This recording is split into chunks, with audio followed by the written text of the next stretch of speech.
एक गांव में पायल नाम की लड़की रहती थी। उसके पिताजी एक किसान है और माँ घर पर ही रहती है। माँ का स्वास्थ्य खराब रहता है। पायल की माँ दिल की रोगी थी। पायल ही अपनी माँ की देखभाल करती थी और खेतों पर काम भी करती थी। पायल बहुत सुंदर थी। पायल के पापा फूलों की खेती करते थे। पायल ही उनकी देखरेख करती और खेतों पर भी पापा का हाथ बटाती थी। एक दिन जब पायल अपने खेत से फूल तोड़ रही थी, तभी उसे एक बहुत ही मधुर संगीत की आवाज़ सुनाई दी। पहले तो पायल ने ध्यान ही नहीं दिया, पर जब वह संगीत की तरफ आकर्षित होने लगी, तब उससे रहा नहीं गया। जहाँ से गाने की आवाज़ आ रही थी, पायल उसी ओर चल दी। पास जाकर देखा तो एक लड़का अपनी आंखें बंद करके गिटार बजाते हुए गाना गा रहा है।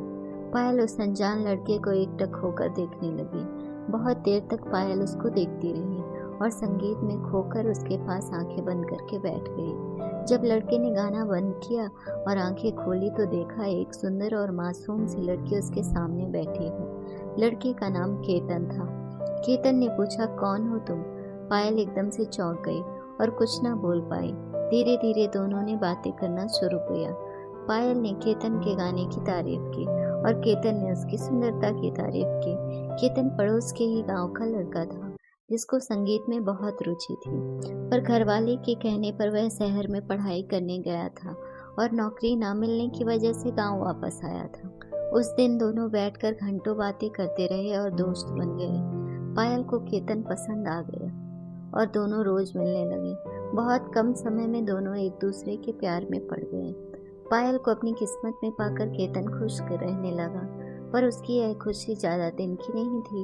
एक दिन पायल के पिता ने दोनों को एक साथ पकड़ लिया और केतन को दोबारा उनके गांव आने से रोक दिया। पायल ने अपने पिता को समझाने की कोशिश की, पर उसके पिता एक गाने वाले के सख्त खिलाफ थे। जब पायल की माँ को यह पता चला तो उनकी तबीयत और बिगड़ गई। इस बात से परेशान होकर पायल ने केतन से फोन पर भी बात करना बंद कर दिया। केतन ने मायूस होकर गांव को छोड़ दिया। देखते ही देखते समय गुजरता गया और पायल की शादी की बात चलने लगी, पर पायल अब तक केतन को भूल नहीं पाई थी। उसको केतन का वह वादा याद आता जो उससे करके गया था, चाहे कितना भी वक्त लग जाए। एक दिन कामयाब होकर तुम्हें लेने जरूर आऊंगा। मैं मरते दम तक बस तुमसे ही प्यार करूंगा। तुम मेरा इंतजार जरूर करना। कभी कभी पायल को लगता कि केतन उसको भूल गया है और कभी कभी लगता वह जल्दी वापस आ जाएगा। न जाने कितनी बेचैनी और दर्द में पायल जी रही थी। ना वह किसी से कुछ कह सकती थी और ना ही अपने प्यार को भूल सकती थी। एक दिन एक लंबी सी गाड़ी उसके घर के बाहर आकर रुकी, जिसके पीछे गांव के बच्चे दौड़ रहे थे। इससे पहले गांव में इतनी महंगी गाड़ी कभी नहीं आई थी।